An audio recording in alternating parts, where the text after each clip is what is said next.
it as you're completing this sentence so that when the people come on, they'll be like, wait, what? What's going on? What do I have here? Is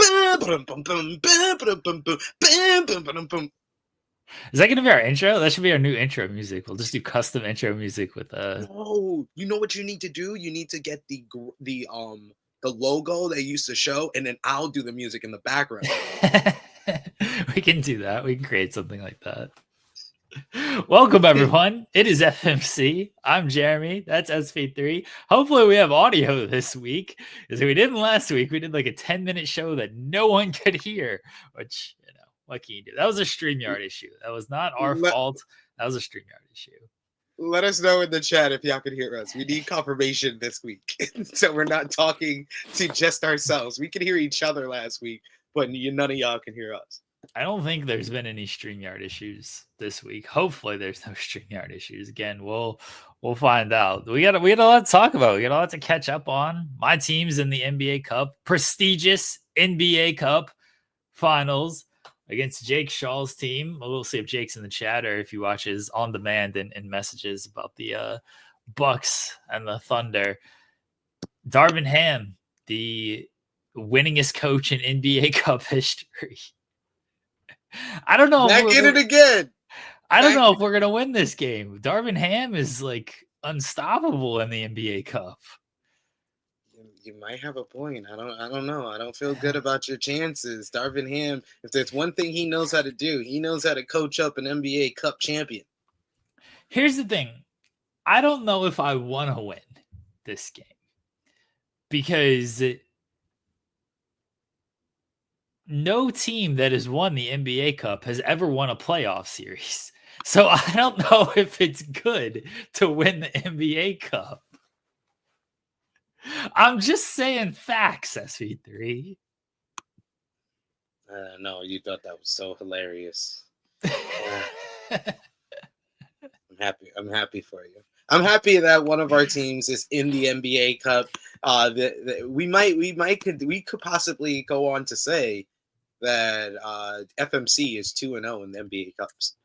Very possible. Very possible. We'll find out in about 12 hours from now. A little over, because the game starts at 8:30. It probably won't end until 11:30-ish. So we'll find out in about 2 hours. Guys, leave a thumbs up on the video.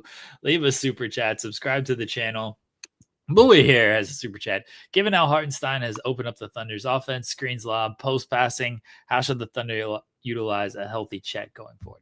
I've thought a lot about this. I have a lot of basketball conversations with the infamous Sammer, and we talk about, obviously, the Thunder a whole lot. And we were trying to theorize like how it's going to work. We saw a little bit of it in the preseason. Like, Chet moves off the ball well. He can do dribble handoffs. He doesn't need to just be stationary in the corner.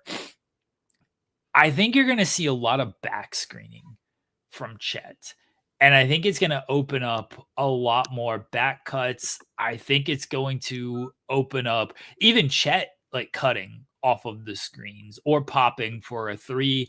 Hartenstein's so smart with the ball. He passes very well. Like, they run a lot of stuff. They run a lot of action with him at the top of the key or the high post. And Chet setting those screens to run those actions instead of a guard, because that's all they have is guards. It's going to open up a lot more because Chet's obviously a bigger body to screen off of that action. And he can obviously finish a lot of these lobs that maybe Chet's not going to be able to throw, or Hartenstein's not going to be able to throw to like a J-Dub or a Shea or somebody like that if they're rolling to the basket. You see a lot of bounce passes as they're going to the basket off of screen action. You can throw that over the top when it comes with Chet off of that action. So I think you're going to see a lot of their offense run sort of the same, except you're just going to have a bigger body to throw the ball to with that. Defensively, I'm very curious how it's going to work because Hartenstein's great as the weak side rim protector, and that's obviously something Chet does very well. I think you'll see Chet out on the perimeter a little bit more, and then maybe he'll get a couple more like chase down blocks on the guards where Hartenstein maybe doesn't have to slide over and instead can rebound. Like, it's going to open up a lot of stuff once Chet returns healthy. I'm just waiting for Chet to return healthy. I have a hard time getting ahead of myself of like, oh, he's going to definitely be back. Like they said he's going to be back. I hope he's going to be back. Until he's on the court, I'm not believing anything. Yeah. I was reading a report, I think this morning, where they was like he's returning to play process. Return to play process is early January, which I always kind of like hold out hope that's true, but usually that means he's gonna be back like late January, early February in most cases. I think that by that time they would be, in a even better flow with Hartenstein, where they'd be able to kind of position him in the right way to capitalize on what Chet can bring, whether it be the weak side protection, whether it be how he can hit the ball from deep. I think he's going to open up the floor more. Their offense is going to be even more explosive, and you'll have even more options with the post passing that you do. So I think that it's gonna make y'all probably the best offense in the NBA when Chet is back and he's healthy and into the rhythm when y'all do find chemistry, which with him coming back around like late January, early February, y'all probably are not going to really get into the flow of things with him being back in the lineup and build that chemistry up again until after the All-Star break. Which is completely fine. I expect there to be some growing pain issues in the offense as everybody gets familiar with everybody. I don't think it's going to lead to too many losses, depending on the schedule, obviously, but they've lost 2 games as long as they've had Chet or Hartenstein on the floor. The other 3 losses came when both guys missed games. They lost a close game against the Nuggets where we had a chance to win. Russell Westbrook shot like 75% from 3. I don't think that's going to happen too often. And they lost a close game against the Rockets where Van Vliet shot 90% from 3. Those are the only 2 losses when Chet or Hartenstein have played. They obviously avenged a loss against the Rockets in the NBA Cup. Haven't avenged a loss against the Nets. Did beat them on opening night, though. So still 1-1 against the Nuggets. Like, I feel pretty confident about the team overall when Chet returns. And there might be some of the growing pains as everybody gets familiar with everybody and they actually play NBA basketball with each other, which we haven't seen since the preseason, which, that's the preseason. But I'm okay with taking a couple of regular season losses as long as the process is there and they're playing the right way and you can see the things they're trying to implement as they just work towards building that chemistry, because they're winning right now, and I don't even think they've played great offensively with Hartenstein because they run a lot of their offense through Hartenstein. They like anytime they feel like they're in trouble, they toss him the ball, they run around screens, dribble handoff action or back cut action. Like they run so much, especially the second unit. Because when Shea is on the floor, like Shea's going to typically handle the ball and run the action himself. But when Shea sits, it's usually J-Dub and Hartenstein that are out there together, and they are still like building kind of that chemistry. Louis asked a question that I've commented on before. I don't remember if I've said this on the pre-show. He says, do the Thunder need a true bench scorer? Do you roll with AJ Mitchell and see how that goes? I don't remember if I said this during the preseason. I know I've said this a lot when I've just had conversations with Sammer. The one concern I had about this team coming into the season was a secondary scorer if Shea or J-Dub were hurt or sitting. Typically they're staggered and they're on the floor. One of the two is on the floor together. But if they're not handling the ball, who handles the ball? Chet is obviously like a third or secondary scorer if he's healthy. But otherwise you have guys who aren't great at creating their own shot. Dort doesn't really create his own shot. I get very concerned anytime he drives to the basket. Cason Wallace is improving, doesn't really create his own shot too well. Caruso makes the right play, but not like a shot creator off the dribble. Aaron Wiggins, like his defense is kind of putting him out of the lineup right now. Isaiah Joe can create his own shot to an extent, especially off like Hartenstein dribble handoffs, but they don't have a true secondary playmaker or shot creator outside of Shea and J-Dub. And AJ Mitchell's been that guy. AJ Mitchell's actually been really good, but I saw it in the Dallas game. I saw it in the Houston game. Offensively, he looked very scared in those games. And those were the two biggest games of the season because those were prestigious NBA Cup games. Prestigious. I said it. I said it. I know. I just wanted to say, I appreciate you putting some respect on the NBA Cup's name. So he looked very scared offensively in those games. He played great defensively, and that's what's keeping him on the floor. But offensively, he definitely had some jitters in those games. I wanted Dennis Schroder. I thought Dennis Schroder would have been a great target for the Thunder. I didn't know how they were going to make it work because they have no real money to move.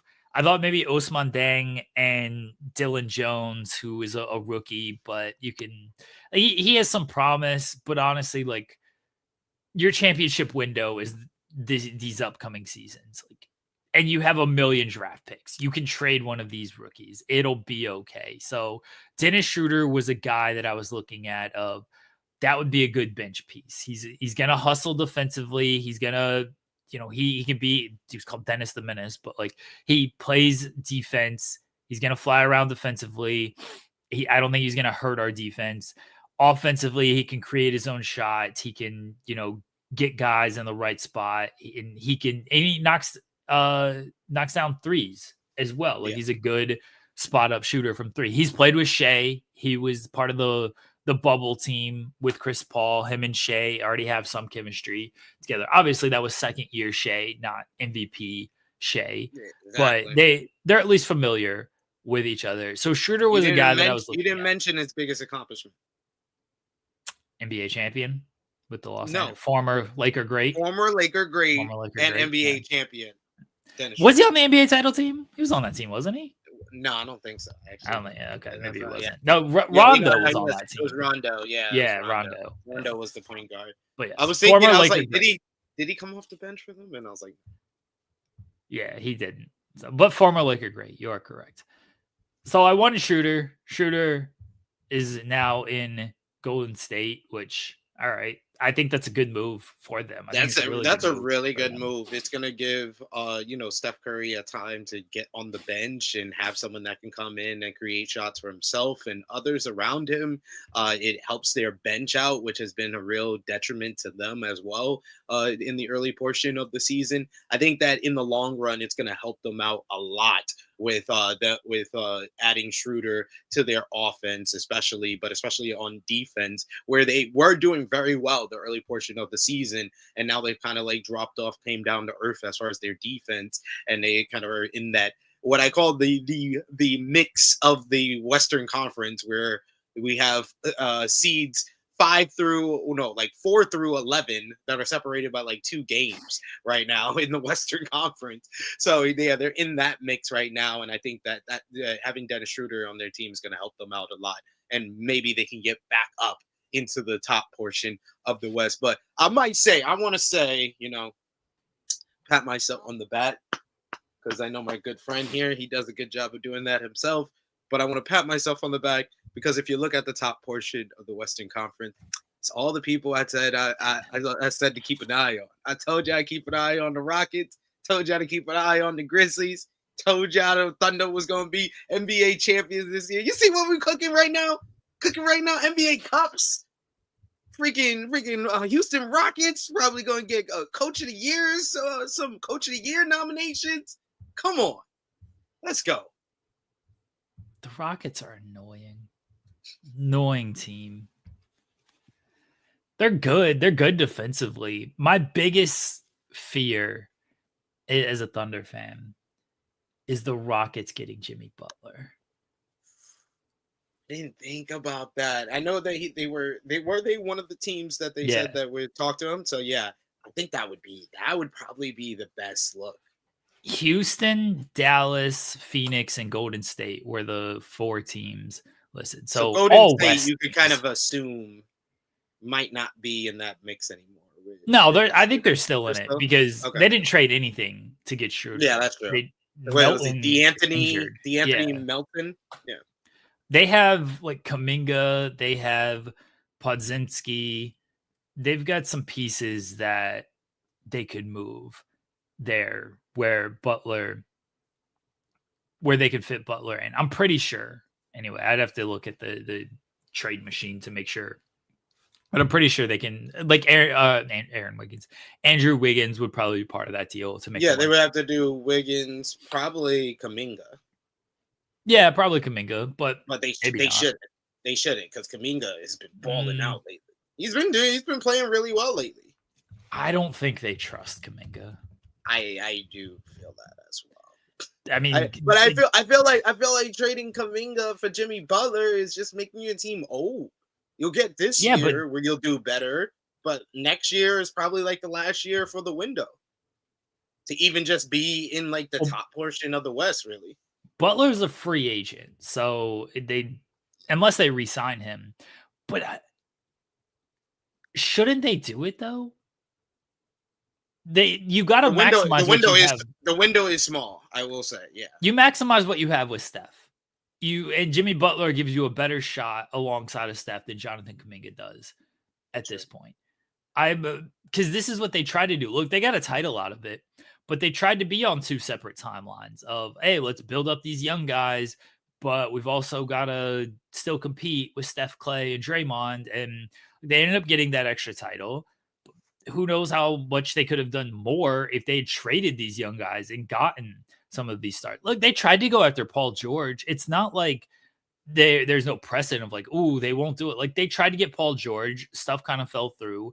They were reportedly in on Lauri Markkanen, but that was where it seems like they were trying to hold on to their young guys. Oh, we're not going to trade Podzinski for Lauri Markkanen, which looks like a terrible idea in hindsight. Looks horrible. Absolutely. But I think Jimmy Butler makes a lot of sense for the Warriors. I'm worried about Houston though, because Houston can offer the most. They got an assets with their young guys. I don't know, but any young guy they put in there, I would probably take over Kuminga. Jabari Smith Jr. is kind of hit and miss, up and down. I still think the talent is there. Jalen Green, if you want to put him in there, like again, I think the talent is there. I think you hold on to your Jalen Green, you hold on to your Sengun and your Thompson. I think those are so. Then Jabari Smith Jr.'s got to be the guy. Yeah. But then you still got to trade. Yeah, but then you still got to trade draft picks and salary. They still have to make salary kind of match there. Yeah, Tari Eason. Let me say something. I want to see who's their biggest salary. Who's the biggest salary on the Houston Rockets? Van Vliet. Pretty sure. Van Vliet. So they might have cap space. They might have some cap space. I mean, I don't know if they want to trade Van Vliet because they really like Van Vliet. That's why they signed him to that much. But Jimmy Butler's an upgrade over Van Vliet. Van Vliet is making $42 million this year. Dylan Brooks is making $22 million this year. Steven Adams is making $12.6 million this year. Yeah, you can easily put Adams into that deal just to make money work. Yeah, Tari Eason's another guy. Like, that's an annoying guy that as a Thunder fan, just annoys me. But he's good. He's really good. So they look, even Reed Shepherd, I don't know if they want to trade him, but he's a first round pick that people are like, oh, this guy is gonna be good. Like, they've got young pieces. They can make the best offer. If Houston wants them, they can make the best offer with the pieces that they have. Now, what Miami accepts is a different story. But if Houston wants to go out and get them, they can make the best offer. I would love to see that. I would love to see Jimmy Butler playing in the Western Conference again would be a lot of fun. Well, also just playing around these young guys, these hungry young guys who are playing very well. I said it at the beginning of the season when we did our preview. The Houston Rockets, it just looked and smelled like the 2022 OKC Thunder. Like it just looked and smelled like it. You got the young players, you got draft capital, you got a new head coach there. So I thought that they had all the pieces to kind of make a run this season. But even I'm kind of surprised at how well they played in the first. What would we call this? The first quarter, or yeah, first No. quarter of the year. The Rocket, but that's why the Rockets scare me with a guy like Jimmy Butler, because right now their offense isn't great. They're, like, it's fine. It's going to win them enough games because their defense is so good. They don't have that guy right now. Like, if they get it done by committee, if Van Vliet's hitting shots, like, what can you do? If Dylan Brooks is hitting threes, what can you do? But, you know, when they played OKC, they beat us earlier this year with Hartenstein. Van Vliet hit like a 40-foot prayer. Dylan Brooks hit like a mid-range off of a broken play. It was one of those games where it's like, all right, if they're going to hit these shots, you just got to live with it. It's basketball. It's going to happen. But this game the other night in the semifinals of the prestigious NBA Cup, it was a close game at the half. OKC was down at the half. And I was texting my friend Sammer, and I'm just like, obviously Houston's good. But I'm like, we got Shea. At the end of the day, I'm going to trust that Shea figures this out and gets buckets when we need a guy to get buckets. Houston, they just don't have that guy. They don't have a guy where, as a fan of an opposing team, I'm like, yeah, this is the guy I'm a little bit worried about. This is a guy that's like, ooh, if they need a bucket at a big portion, they're going to get it from this guy.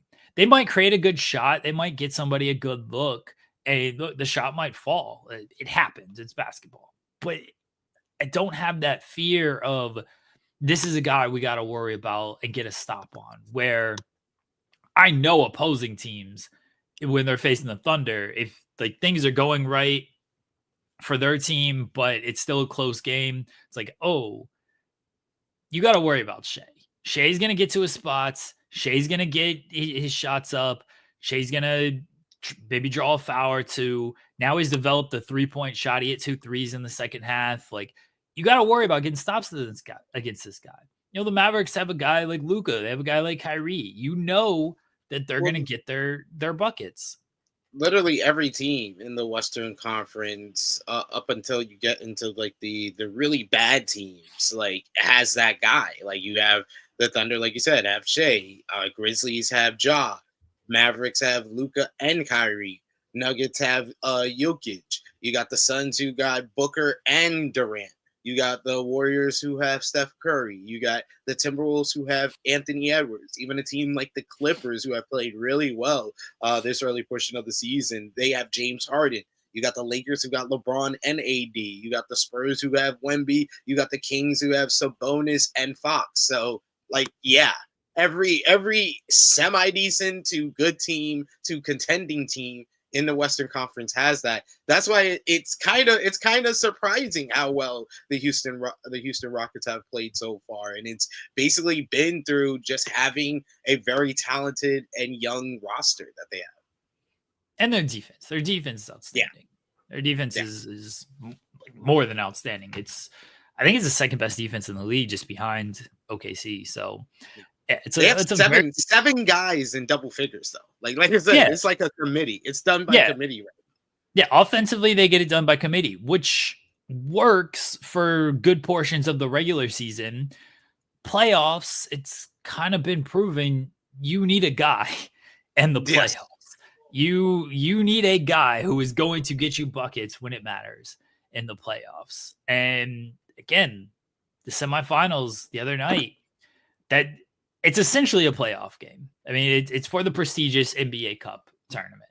So it's essentially a playoff game. And clearly the players are treating it as such. The players are not just like, oh, this game doesn't matter type of thing. The players, the coaches, they're largely treating it as playoff games. They didn't have a guy, and I wasn't concerned about it. Again, if they'd won, they'd won. They're a talented team. But it just, I wasn't super concerned in the second half of like, oh, who's gonna beat us? That's why Jimmy Butler to Houston worries me. I don't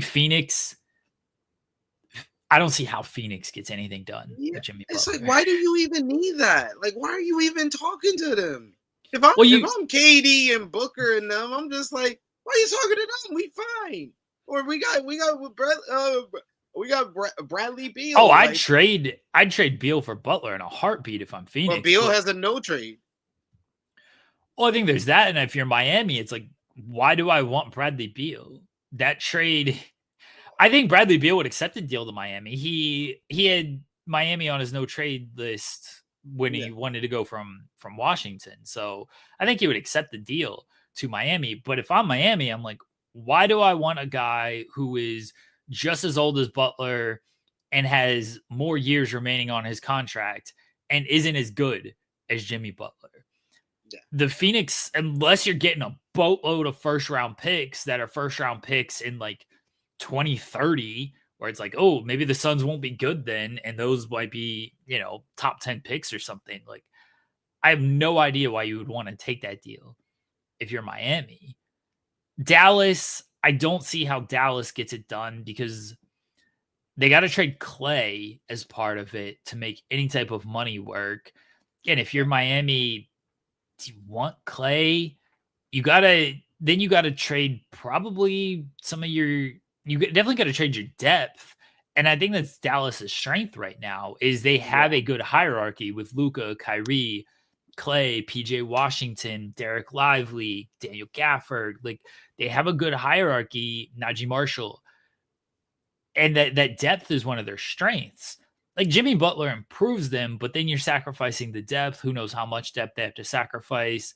And then you potentially upset the balance overall when it comes to Dallas. And again, if you're Miami, are any of those pieces tantalizing enough to where you're like, oh yeah, this makes sense as a deal? Like, an older Klay Thompson doesn't really move the needle. They don't have that young standout player that you're like, yeah, this is the guy that I want. So you're basically relying on draft picks there. Again, Houston can make the best offer. Golden State can make a good offer. And then after that, maybe there's a team in the East that jumps up and does it. At the end of the day, I think Jimmy Butler stays. By the way, I think they work something out. From how all these trades sound, yeah, that's what I was gonna come. That was gonna be my synopsis. Is that Jimmy Butler will most likely stay in Miami, and if he does leave Miami, it's probably to the Western Conference. That's the most accurate statement we could say about the whole situation. Yeah, I think he ends up staying. Henry saying, send it back to the Bulls. Jose Alvarado saying, do you guys feel Miami does right by Jimmy and tries to get him to a winning team? Like, if Jimmy comes out and says, I want to be traded, then they'll probably they'll acquiesce with that because he's an unrestricted free agent at the end of this year. I think their options are more open in the offseason when they can work out sign and trades and, he can get his money along with being traded, and more teams might be interested in the offseason. I think they'll work out a good, the teams he wants to go to reportedly are all contenders. So if you get traded to one of those teams, then yeah, you're trading him to a winning team. I don't think there's a non-contender that wants to trade for Jimmy Butler anyway, unless there's assurances that he's going to sign. So if you're a team, just throw Portland. If you're Portland, why are you trading for Jimmy Butler when he's not going to help you win this season? And there's a very real possibility that he leaves in the offseason. So no non-contending team's going to trade for him without any type of assurance that he's going to sign. And without that insurance, only contending teams are going to be trade for him. So yeah, I do think Miami will do right and trade him to a contending team, because I think the only teams that are going to make any offers are going to be contending teams. It should probably be more of the question of, will Miami acquiesce to the winning teams he wants? Because as we saw with Damian Lillard, Portland did send Damian Lillard to a winning team, but what we heard at the time and what we've heard since then, it wasn't exactly the winning team he wanted to go to. So I think it's more of a question of that. I think, and I could be completely misreading Jimmy Butler because he's kind of difficult to read anyway. The fact that he's an unrestricted free agent at the end of this year, I don't think he really cares what the winning team is, as long as they are a contending team, because he doesn't have to resign in the offseason. Lillard was a much different scenario where he had a 4-year deal, and whatever team he got traded to, he was going to have to stay there. Yeah, he wanted to go to Miami because he knew, okay, that's the next 4 years of my career. Milwaukee's a winning team, but it's like, well, now I'm in Milwaukee for 4 years. And Jimmy Butler, it doesn't matter what contending team he gets traded to, they're going to be contending. He only has to be there for half a season, less than, and then the playoffs. And then he can pick whatever winning team he wants to go to. So I don't think Jimmy Butler truly cares about, oh, I want to go to the Warriors over the Suns, because he doesn't have to stay there long term, where Lillard was going to have to stay wherever he went long term. That is true. Good point there. But I think it's about time we do our top 3, bottom 3, as well as our hottest takes. Already, some of our hottest takes are looking mighty accurate, and some of our hottest takes are looking mighty wrong. So I gotta pull up the list here. Yeah, you want to pull up the list? You want to show? Oh, we'll do top 3, bottom 3 first. All right. All right. So let's start off with number 3 of my top 3 this week. Number 3. All right. Yeah, we'll keep the Boston Celtics. Last time we did this, they were number 1. But I'm gonna give them number 3 this week. I haven't decided why. I'm just gonna give them number 3. They did lose to the Memphis Grizzlies. What was this? Yeah, last weekend. But they did pick up some wins this week. But it was against the Pistons and the Wizards. I think we're still counting that loss against the Memphis Grizzlies as the last real game you played. So yes, Boston Celtics at number 3, 21-5. You know the deal. Tatum looking like an MVP candidate. Jaylen Brown, he is trying to firm up his spot as an all-star, superstar level player. So, and they're probably the deepest team in the Eastern Conference, one of the top 2 deepest teams in all of the NBA. It's the Boston Celtics, number 3 this week. Jeremy. Bottom 3, Brooklyn Nets. They came back down to earth. They traded Dennis Schroder. They got destroyed last night. They're going full tank mode. They've lost 3 straight, which isn't the worst losing streak in the league, but they've lost 3 straight. They're looking to tank. They're looking to sell off pieces. So I'm not going to reward them. I'm going to put them in the bottom 3, even though they're better than some teams as it currently stands. They're still trash. I love how adamant you are on these things. It's all trash. They are. They're trash. Wait, the bottom 3 is the easy because all these teams are trash. Every single one of them. This is true. I'll give you that. Number 2 for me this week, we got the Cleveland Cavaliers, number 1 overall seed in all of the NBA. They're just riding the high. They got their momentum back. They're on a 4-game winning streak right now. One of the best defenses. You got Donovan Mitchell looking like he's having a great year, having one of his best years of his career, looking like the real leader of the team. 23 points per game. He's averaging 40% from 3, 5 rebounds, 4.5 assists, 2 steals. So he's having a great year so far. So Garland is having an all-star year. You got Evan Mobley looking like an all-star, as well as Jared Allen. This is one of the best starting 5s in all of the NBA. Karis LeVert coming off the bench is looking good on occasion. Sometimes I'm not too enthused, but I do like him as the 6th man of this team. It works. But Cleveland Cavaliers, no surprise, number 2. Bottom 2. They've lost 6 straight. Louis says we don't talk about them, but I'm going to have to talk about them. The Portland Trailblazers. Ooh.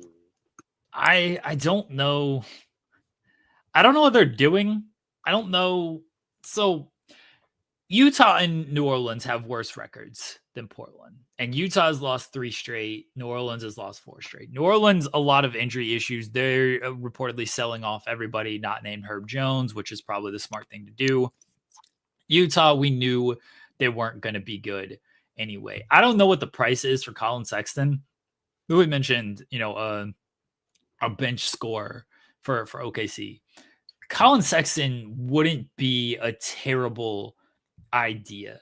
I'm not going to pretend like I've watched enough of the Utah Jazz to know how good or bad Colin Sexton is overall, largely defensively. I know we can score the ball, which is what OKC kind of needs off the bench.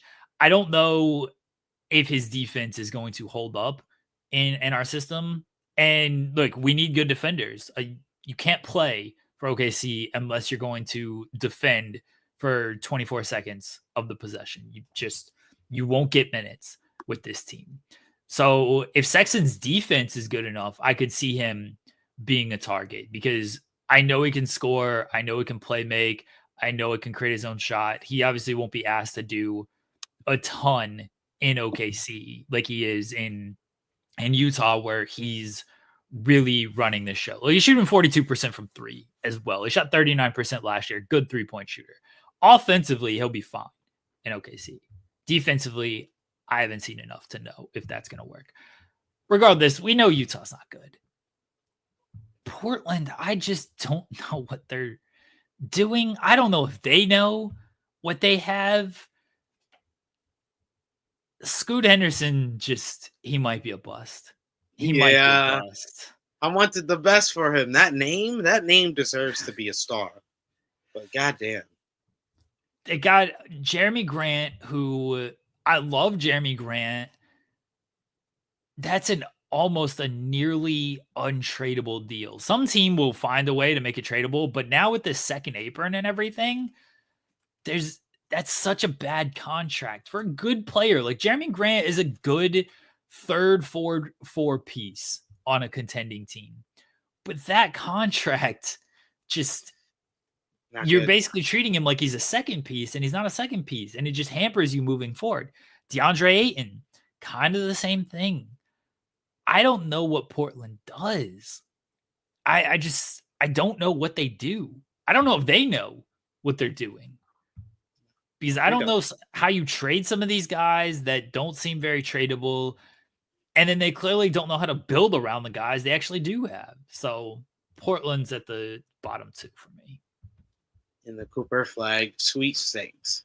Then we got number 1 for me in the top 3, your Oklahoma City Thunder, and our future prestigious NBA Cup champions, the Oklahoma City Thunder, number 1 in the Western Conference, and just one of the deepest team, in my opinion, in all of the NBA. Shai Gilgeous-Alexander having an MVP year, top 3 in my MVP voting. If I had to put a vote in today, it would be Jokic, Giannis, and Shai. 30 points per game, averaging 5.5 assists, 6 assists, 5.5 rebounds, 2 steals. He's doing it all across the board, shooting the ball well from the field. He's averaging 51% from the field, 34% from 3. He's just all around game is just great. He's probably the best guard in all of the NBA right now. Jalen Williams looks like he is going to be a top candidate for most improved player, where he's really come into his own, become a cemented all-star player for this team. He's averaging 21 points per game, 2 steals, leading the team in steals as well, and rebounds with 6 rebounds per game. He's putting it all around, and he's shooting like ridiculous from 3 right now. He's averaging 38% from 3 right now. So yeah, these 2 at the top. You got Chet coming back next month. You got Hartenstein back in the lineup as well, which is allowing them to open up their offense a little bit more, as we said earlier, with the post passing and the lobs. So I'm really loving what the OKC Thunder is doing, and I'm predicting they get the win over that dastardly Darvin Ham and the NBA Cup tonight. I don't care so much. This is gonna offend you, SP3. I'm sorry. I don't care so much about winning the NBA Cup, the prestigious NBA Cup. I want to beat the Bucks because the Bucks are playing well and they're a good team and they present challenges that no other team presents because they have a guy that literally no other team has. So beating the Bucks would feel like a big win. Winning the NBA Cup is just like a cherry on top of that. But I think beating the Bucks is a little bit more rewarding than a fake banner and a fake championship.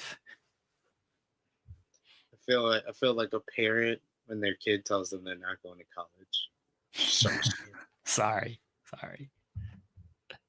Go ahead. Number one, bottom three. Bottom one, like it's the Wizards. Okay, it's gonna be the Wizards until further notice. This team's awful. They know they're awful. They play like they're awful. They're hilarious to watch. At least they're not a good basketball team. How are you feeling? How are you feeling, by the way, about the Lakers and LeBron going to Germany to get treatment? Allegedly. He had to go see the LeBron James of foot doctors. Yeah. So, I mean, nothing for me to say about the Lakers this week. We lost to y'all 2 weeks ago. I will give y'all credit. That's another reason why I gave OKC Thunder number one spot, because they won the FMC off 2 weeks ago. So, yeah, I gave them credit for that. I don't give credit. I'll give credit to the Lakers for getting the win over the Grizzlies. That was a good win. Finally, a good win. Because when we were on our winning streak, it was mostly against bad teams. That was the first really good team that we've been able to get a win against. I just want to see more of that. And maybe I'll talk about the Lakers next week. Okay. All right. Fair enough. Hottest takes. Do you have one? I'll pull up the list here. Hottest take is... There we go. By the end... Okay, what do we have so far? What are my hottest takes so far? So we have the Houston Rockets. It's been a few weeks. Houston Rockets will finish in the top 5 in the West. Yeah, y'all know the deal. Y'all know it's looking good, right? Orlando Magic will make conference finals. That's looking good as well. Julius Randle will make All-Star team. That is not looking well. The Milwaukee Bucks will finish in the top 3 in the East. That is trending up. So I think I'm on a good run of hottest takes. So I will keep it consistent here, and I'm gonna do my hottest take. I will give. It's not the hottest take I have, but it's just the no. I'm not gonna go with the easy one. I'm not gonna go with low hanging fruit. I was gonna say whoever wins the NBA Cup will win a playoff series this year. Oh, but I'm gonna go with a little bit more of a hotter take. By May, there will be conversation in sports media of Ja Morant once again being a face of the NBA. What does that mean? That means that people will be talking about him being like, oh my God, he turned around his life. He's back in the conversation as a face of the NBA. What him and the Grizzlies have done this season, he's really rebound. He's comeback player of the year. Do they have comeback player of the year? I think they do, but I wasn't sure. So that's why I didn't go with that one. I just go with sports media will consider Ja Morant a face of the NBA again. I don't know if sports media will do any of that because I think we're just cooked as when it comes to covering the NBA. There's been a lot of conversation about the Thunder and how the league has treated or not treated them. I'll type this. Okay, so Ja Morant. So by May, Ja Morant be in conversation for face of the league. Okay. I don't know if that can be quantified like some of these other things. Hey, be if I see one ESPN YouTube video talking about John Morant, a face of the NBA, Is that what we're going on? Yep, I won. I'm sure there will be at least one YouTube video. Hey, that's all I need. That's all I need. I said That's it not here. a hot take, then. I'm setting the precedent. It wouldn't go up the track that far to ESPN if it wasn't in the conversation. All right. I don't know how I feel about this one. That's why it's hot as take. So there's been talk about the Thunder and the lack of respect that they have gotten. And let me start by saying I personally, much like it comes to wrestling ratings, don't give a fuck if my team is on TNT or ESPN or anything, because I'm going to watch those games regardless. I don't care about NBA ratings in general because I'm going to watch games regardless. The league is not dying. There's nothing for me as someone who enjoys basketball. I don't care about that kind of stuff. When it comes to the Thunder and being disrespected, they got no Christmas Day game, which a lot of people are talking about. Like, how does that happen? I don't get it. But again, I don't care that they're not playing on Christmas Day because I'm going to watch them when they're playing otherwise. I think it's a disservice to them, and I do think it's a disservice to the league and how you're trying to grow the league by not putting the number 1 seed in the West on a Christmas Day game. By not putting a team that had the runner-up in the MVP conversation on a Christmas Day game. By not putting a team that general consensus, I don't think we're speaking too far-fetched here, SP3. There weren't too many people coming into the season who were like, yeah, the Thunder are going to be bad. We shouldn't pay attention to them. They were the general consensus winning the Western Conference. Yes. General consensus had them at worst in the Western Conference Finals. Maybe you thought, oh, they'll lose to the Mavericks, or oh, the Timberwolves are on this end, or oh, the Nuggets will turn things around. They got Jokic. Maybe you had them losing in the Western Conference Finals.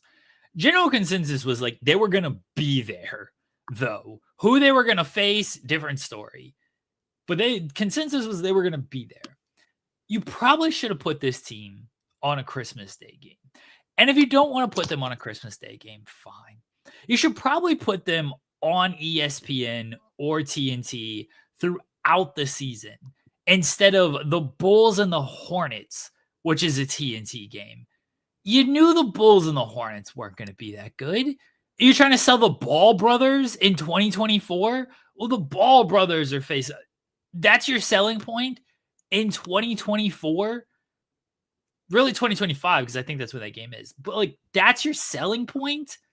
What? The Wizards are on an ESPN or TNT game. You knew the Wizards weren't. What's the selling point for the Wizards? I think they flexed in a couple of OKC games because they realized, we should probably put them. It's a game against like the Celtics. Okay, they're the defending champions. And it's a game against the Cavs. Okay, they're the best team in the league. They should probably get those games on national television. How they weren't there in the first place is baffling to me. I understand you got to have the Lakers because you don't know how much longer you got LeBron. You got to have the Warriors because you don't know how much longer you got Steph. You got to have the Suns because you don't know how much longer you have Durant. You know, it'd be a good idea. You put them against the Thunder on national TV. Because then you're like, hey, it's the last ride for LeBron, Steph, Durant. But look at this team that's coming up. Look at this team with an MVP candidate. Look at this team with a young player in J-Dub and Chet. Obviously, you don't know about injuries. You can't prepare for those. J-Dub, Chet. Look how they play basketball. Look how they move the ball around. Look how they play defense. Everybody complains, oh, there's no defense in the NBA. Look at this team who's a historically great defense and the way they are playing. You should probably highlight that a little bit. You know what the biggest kind of missed opportunity for this is? Inside the NBA is the greatest television show of all time when it comes to studio shows. But let's be honest about how they treat the NBA and certain teams and certain players when they're like, Houston doesn't know how to play basketball. I don't know who this guy plays for. Anthony Davis needs to dominate. Oh, the Warriors take too many jump shots.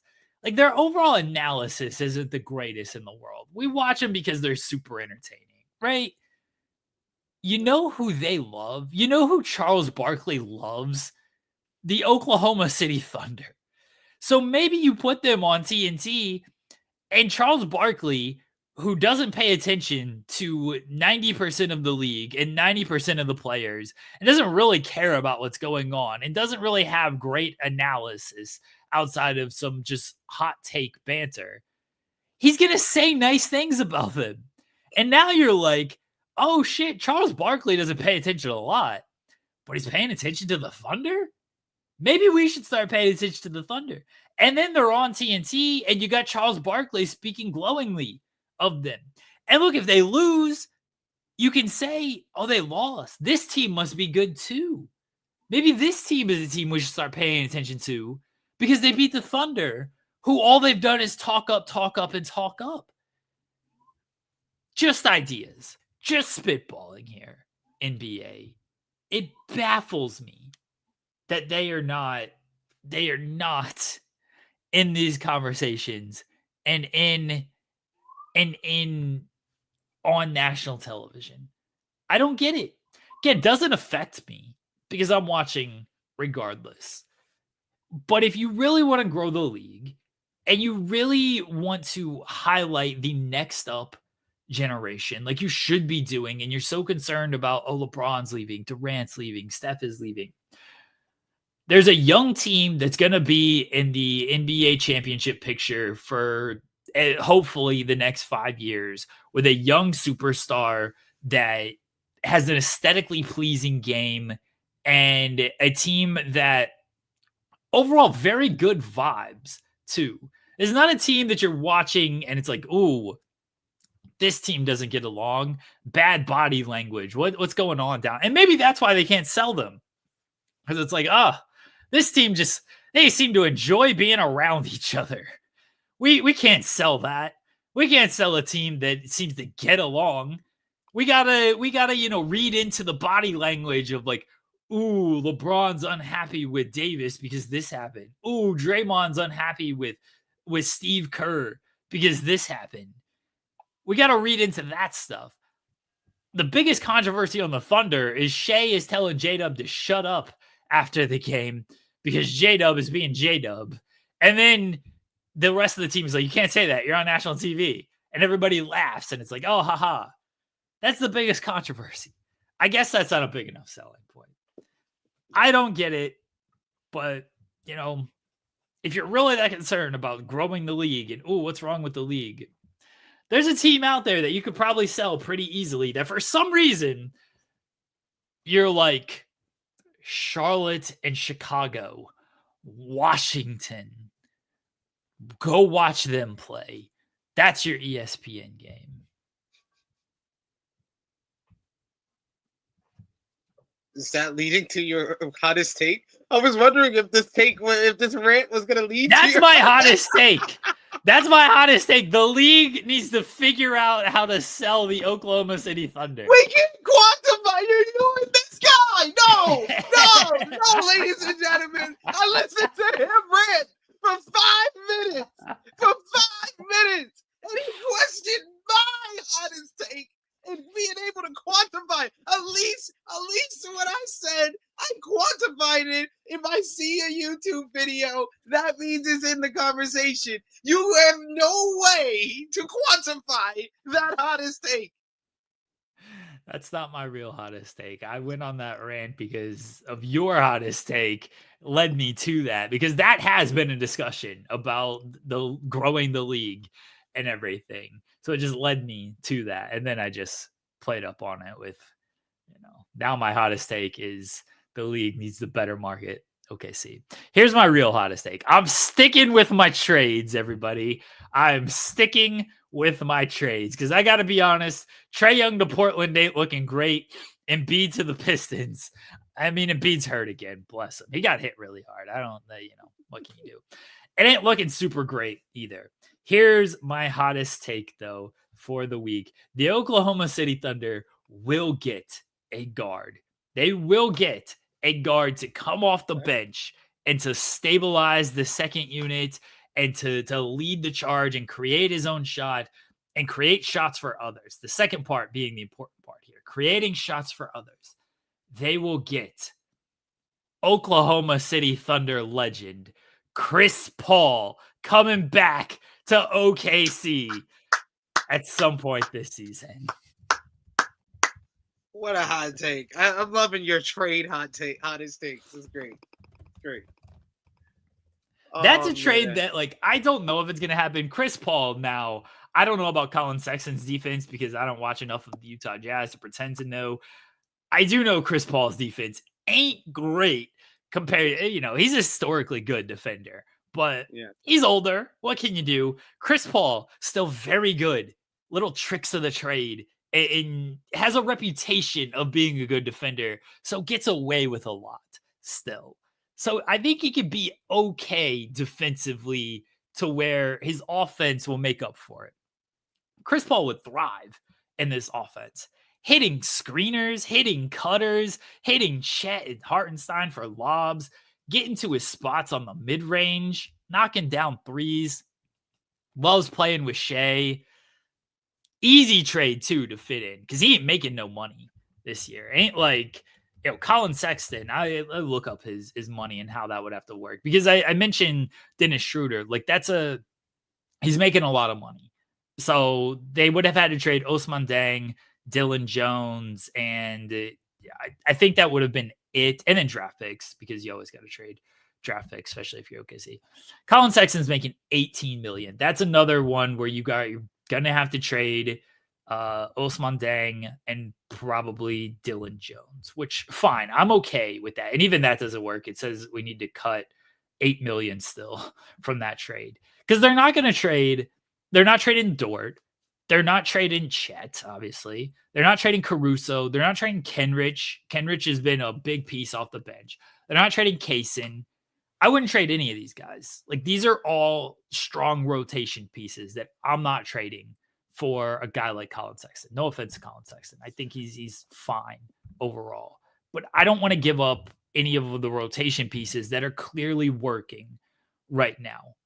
Chris Paul. Colin Sexton making $18 million. Chris Paul's making $10 million. You can trade him straight up for Osman Dang. You can make that move easily. I would do that. And maybe a draft pick to entice the Spurs to give him up. Okay, it says I have to cut 155,000. Fine. Osman Dang and some two-way player that could not. Brandon Carlson. I don't even know if this guy even plays on the team. Make it happen. Figure it out. It's an easy trade to make. Marvy Leon. Who is this guy? I've never heard of this. Marvy Leon. Yeah. Malevi Leons. Don't know who these guys are. You can easily make this deal. That's the point I'm trying to make. Is Osman Dang and any of these two-way guys that you're never going to play can easily work. Chris Paul, unrestricted free agent, end of the year. He's only signed a 1-year deal. You can make this work very easily. Not going to disrupt anything. Great. Good team leader. Chris Paul. Bring him home. Bring him home. He's coming home. He's coming home. I don't think they want to trade Topic. I think they want to trade, or they want to keep him. They took him. They took him with the idea that they were going to wait a year and just wait a year on him because he was injured. They knew what they had this season. I'm sure someone will want him. I don't think OKC wants to trade him. I don't think OKC wants to trade. I don't think they want to trade AJ Mitchell because they're playing AJ Mitchell a lot of minutes. Osman Dang's the guy that's out. He's out of the rotation. He's injured right now, but even before that, he was clearly getting pushed out of the rotation. He's not good enough on this team to be part of the rotation, especially when Kenrich is back and playing as well as he's playing. Once Jalen Williams gets back, which is hopefully soon, that's going to push Deng further out of the rotation. He has no spot in this rotation. So he's an easy trade piece. Problem is he doesn't make a lot of money. So it's tough to make that work. That's why Chris Paul is there. But I don't think OKC wants to get, I don't think they want to deal, rightfully so, any of their young pieces unless they like really have to. And I don't think they want to trade any of their I don't think they want to trade any of their rotation pieces unless they really have to. And I don't think they have to trade the rotation pieces. Deng is the guy that I'm looking at. And then Dylan Jones, who was a draft pick this year, but they can afford, they have so many draft picks. You can give up on. Yeah, you're gonna have to give up on some of these draft picks. They have close to like $1 billion draft picks. Yeah. So I think they'll be all right. Yeah, it is what it is. I think that Chris Paul, that's my prediction. That's my hot take. Chris Paul coming home. The link has been sent. A prediction. It's a spoiler. The link has been sent to our pal Cher Delaware. Let's see. We got a lot of challenge to catch up on. I don't even remember where we're at on the challenge, but we got a lot to catch up on. We had to skip a week because Thanksgiving, and then we've had Angels going down, and then this week we had poor Corey crashing out on a puzzle. He was always gonna crash out on a puzzle. Are you kidding me? To be fair, yes. You are correct. Always going to. I know I put it in our group chat of Corey's like, oh, there's our pal Cher Delaware. Hello, Cher. Hello. How are you? Hello, Cher. Oh, you know. Oh. That's a very pink mug you have there. Walmart special. Thank you. Nice. I'm never going to be paying $60 for a Stanley. This was $10, and it is the exact same thing. The kids are like, oh, can I get the Stanley Cup? No, you can get something from Five Below because you're going to end up breaking this in like 2 days anyway. So we're not going to get you a $70 cup. Cup. It's literally just a cup. Absolutely and not. I drink hot tea in the morning because I always have a sore throat in the winter. I poured the hot tea in that about 4 hours ago, and it is still incredibly hot. So go with your $10 Walmart cups. Yeah. All right, we got a lot of challenge to catch up on. SP3, do you want to recap where we were at? So last time we saw you on the challenge, Josh was eliminated in stellar fashion, and he cried a whole bunch of tears after Corey whooped his ass. Shocking, I know. But that went into our first show that we got to discuss, which was a Women's Day. And it was this kind of weird maze type you of saying thing. That about Josh just made me think again his face when they gave him the power to make the votes at the end, and he was like, oh, like he this was is a game changer. Like he was the only person that got to do it. Good God, that's like forever ingrained in my brain because he was like, this is a game changer. Shut up, Josh. Oh, Josh. We haven't done this in so long because all these episodes have sucked. We got sympathy for you this week, Josh, because Wes told us to. Wes told us to have sympathy for you, so I will. I respect what you contribute to reality television, Josh, but I'm glad that you're off my television. Anyway, Wes and his novels on Twitter every day. Oh my God! I was like, God damn! Can this dude be concise? Every time I start reading them, I'm like, I'm skimming this. I am not reading all of this. Oh, and I already told y'all, you need to watch House of Villains. Wes is in like Battle of the Exes 2 mode. Oh, like he's in his I am not one step ahead of you. I am 3 steps ahead of you. And I came up with plans before I even got here that I'm executing in the house. Like, oh my God, it's genius. And the fact that he has the one spoiler I will tell y'all to make y'all watch, his secret alliance on the season is New York. No one in the house Oh, knows that's that they knew amazing. each other before the season. That's amazing because I love New York. She is I do too. The the queen. best. The queen of reality television. Miss New York. But yes, going back to the challenge. Yeah, they had the daily challenge was like this maze. They had these Vietnam's tunnels that they used to kind of like these dark tunnels you couldn't see anything through, and you would have to go through to find this kind of sliders puzzle that had a 40, and you got puzzle pieces that you would have to complete at the end of the maze. So then you had to run with the puzzle pieces. You had to go through another tunnel all the way to the end of the whole maze where TJ was at, where you had this like face block puzzle where you had two sides. On only like Two 4 of the sides. pieces had 2 sides. Yeah.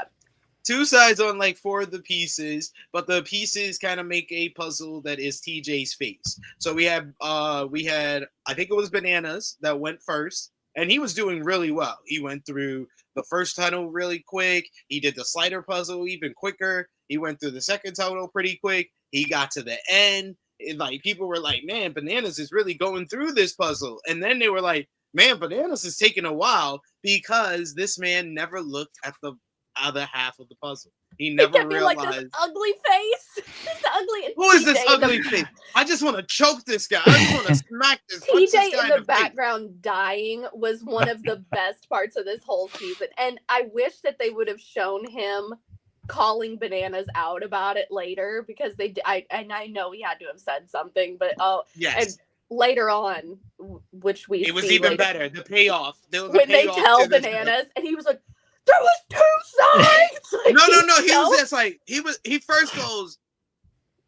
Like, oh my god, There that was so funny. 2 sides. I sent a message in the chat because usually SP3 and I watch it before Jeremy does, and I sent a message in the chat like, I don't know if I would have been able to compete in that daily.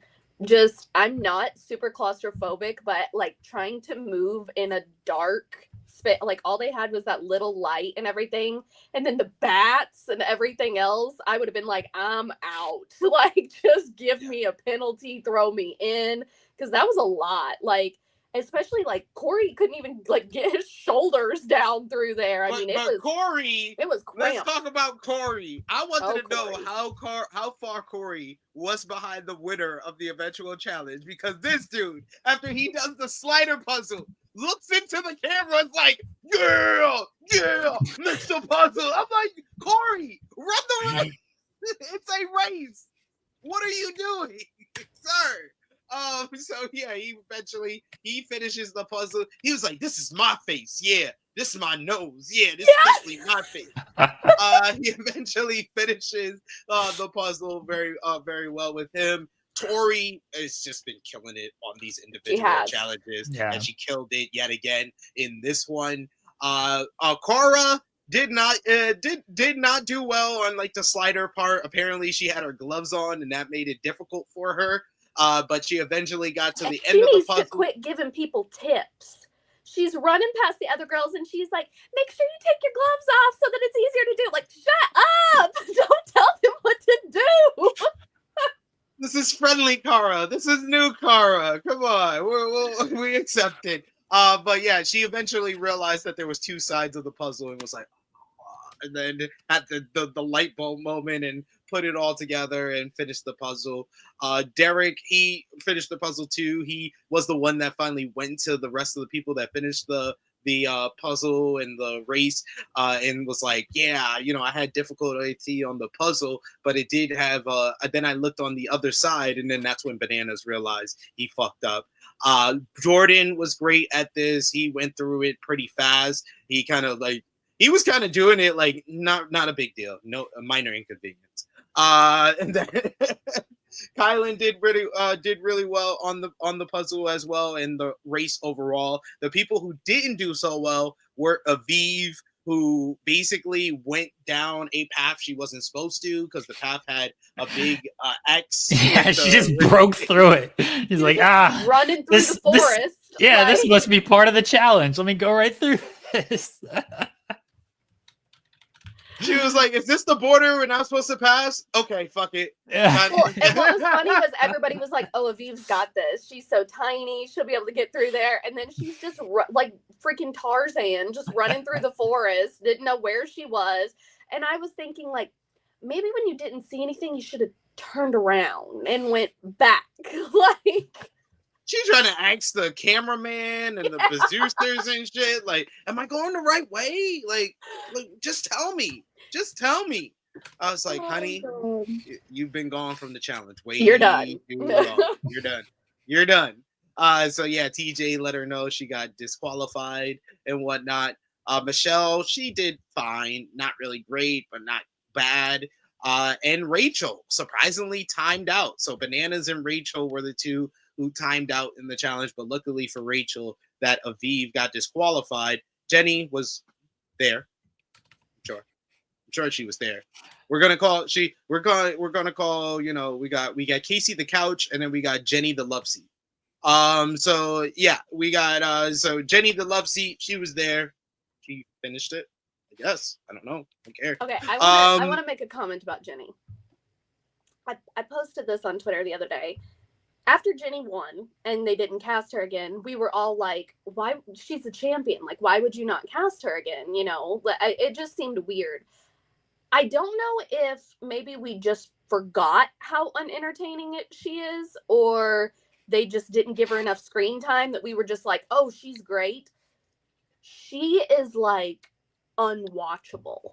I mean, she is just not, she gives me nothing. Like, absolutely not. If she wasn't aligned with Bananas, we would not even remember that she's on this show. Like, she is just so, and she hasn't, you know, she was supposed to be this big dominating thing.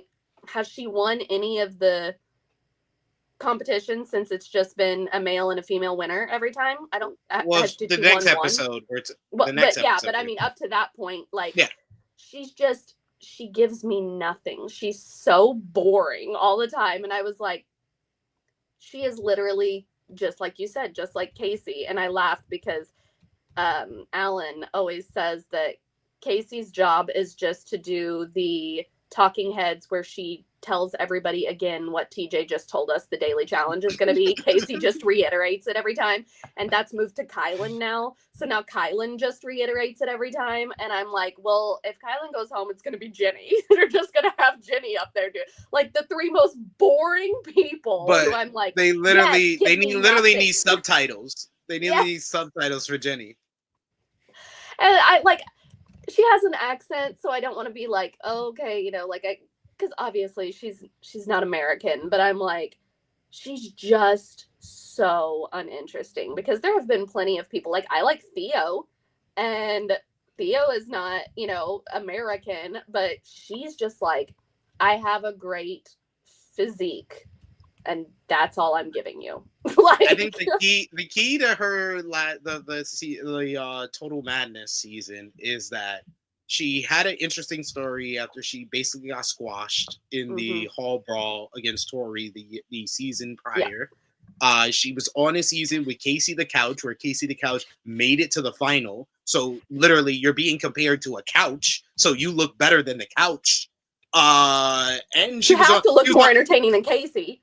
You have to be more entertaining than Casey. And then you were also on a season with Walking Town Bike. Everyone gets a ride. Fessy.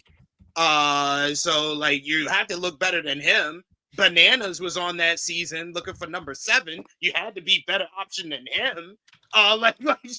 Literally, Josh was on there for a long time. Had to be a better option than him. Yeah. Corey and Nisa were at their all-time worst on Total Madness. Like, you had to be better than them. It's like, there was so many people that she had to be better than, and I think that's why people, like, when she wins that challenge and it's number 1 and should have just won, not share the win with Bananas, I think that everybody would be looking at her like, man, we want her back. But having her on this season so long, she's so at the hip of Bananas, kind of like a Banana stooge, not really like a Bananas alliance. She's like a stooge for Bananas, and it's quite unattractive. Like, and then we've also been seeing her weakness that she has no cardio. So it's just like, Yeah, I mean, the whole asthma thing, I guess I didn't remember that she had asthma that bad, or they didn't talk about it that much before, maybe. I don't know. I mean, we know my memory is shit.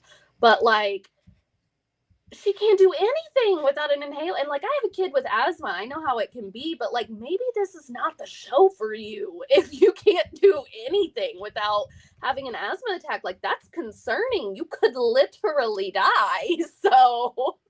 Something had to happen between the 3-4 years she was not on the show, because she did that. Remember the final in Total Madness? Yes. In the snow? Like, how do you do that without an asthma pump? I mean, we did have a whole pandemic. Maybe she has, like, COVID-induced asthma or something. I mean, that could definitely be, but it was, like, every time she can't breathe on there, it concerns me. I'm like, oh my God, she's gonna die.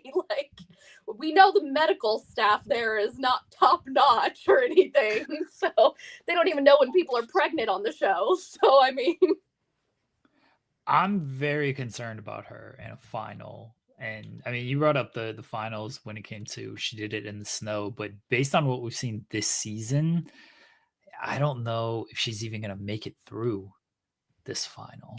Like, unless she's allowed to use like the inhaler at every stop or something. Like, you get a checkpoint, you get your inhaler, and then she's gonna be running with an oxygen mask on or something. Like, I mean, it's legitimately concerning. Like I said, I have a kid with asthma that I've had to take to the hospital multiple times to get oxygen because he had such a bad asthma attack. And so every time she does that and I can hear the wheezing, I'm like, oh God, whenever I watch it, like, this could end very badly every time.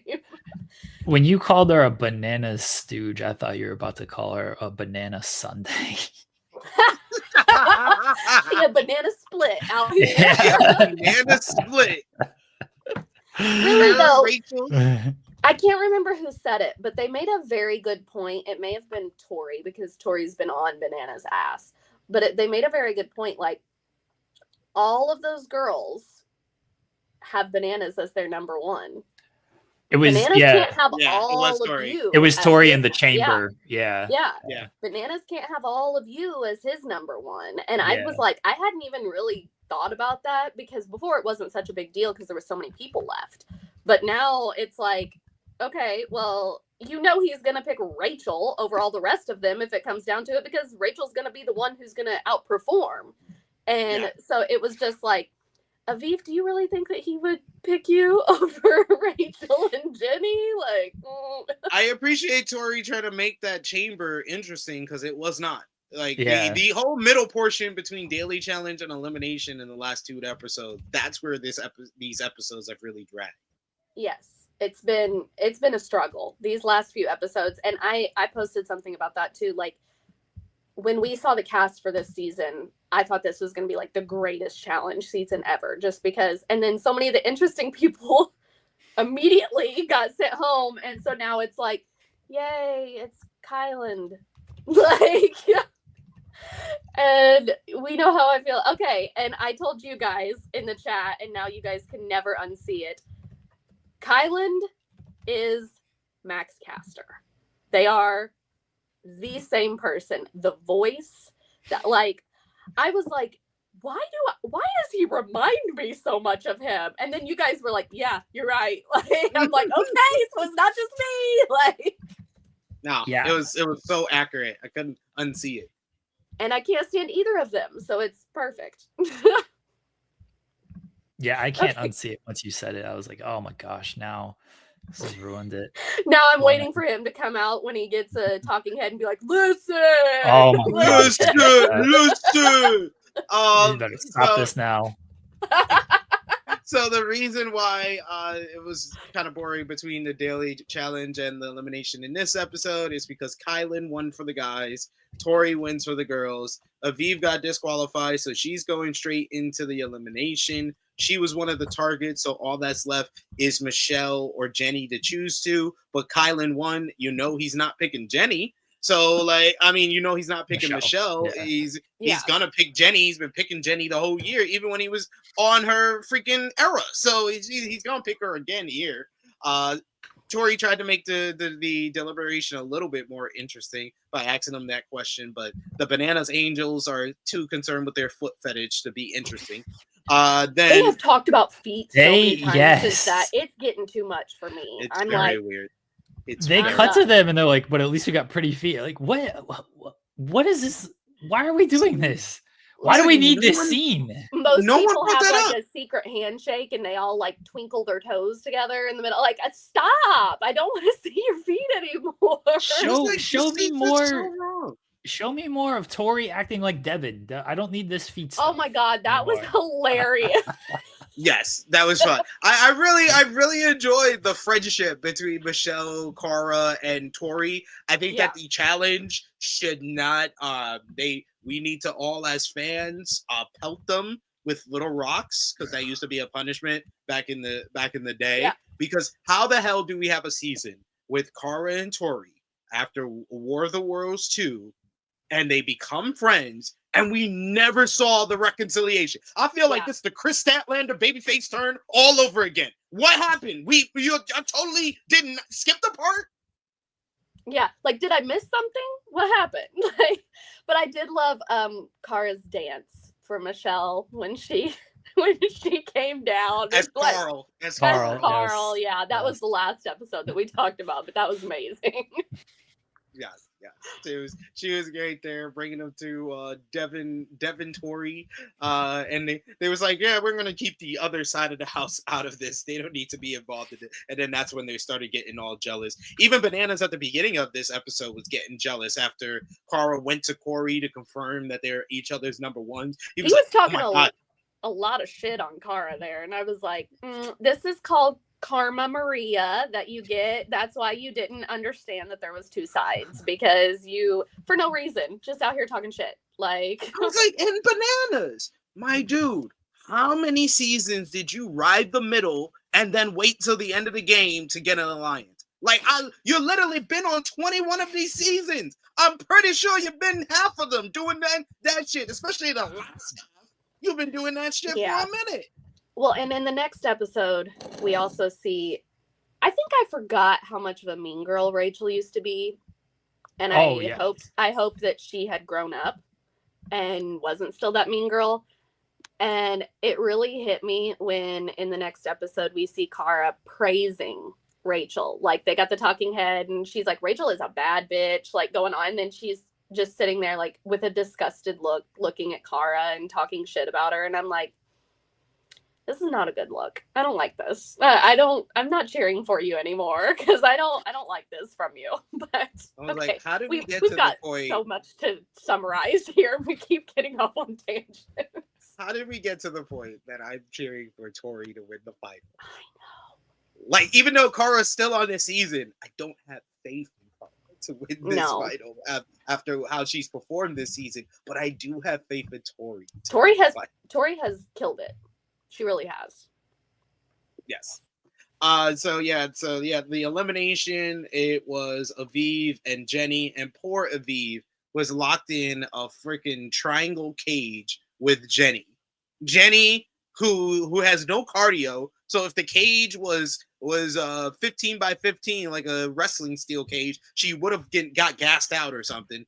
But it's just a triangle from one side to the other. it's just a triangle change. She has all the advantage in the world. She's got the size advantage. It's a wrap. All you have to do is grab a ball and throw the ball out of the cage and have it land in a circle. She wins. Barely an inconvenience. Of course, she doesn't target Bananas, but she targets, I guess, all the other guys, which was, well, she couldn't target Kylan because he won. So she targeted Derek, Corey, and Jordan for the next elimination. So that was the end of the second to last episode. And then we got the next episode. We see Jenny coming in after her win. No one really cares because the elimination, real quickly. She's a love seat. The elimination. Yeah, that's why we skipped over it so quickly. Like, it was not competitive, and it was what it was. That's why I was literally just like trying to move on. Yeah, I'm sorry. I was like, I had to make it known this elimination sucked, and I was offended that this was even a thing. I would have rather watched them race the freaking little baby four-wheelers again. Like, I mean, it was just not good. And that's this season has been, it's either been like really awesome eliminations or just like, oh, we forgot we needed an elimination, so let's do this. Like, This was You one know that who just, would have like, been great in this elimination? If they did Corey versus Josh in this elimination. yeah, like this was a physical elimination. The physical advantages were night and day. It's like, well, yeah, this isn't going to go well for one of these people, and it no. didn't. As predicted. Oh, God. Then we had the next episode. Jenny comes back, and she was doing a lot of interesting things that I can't really remember right now. That's very interesting.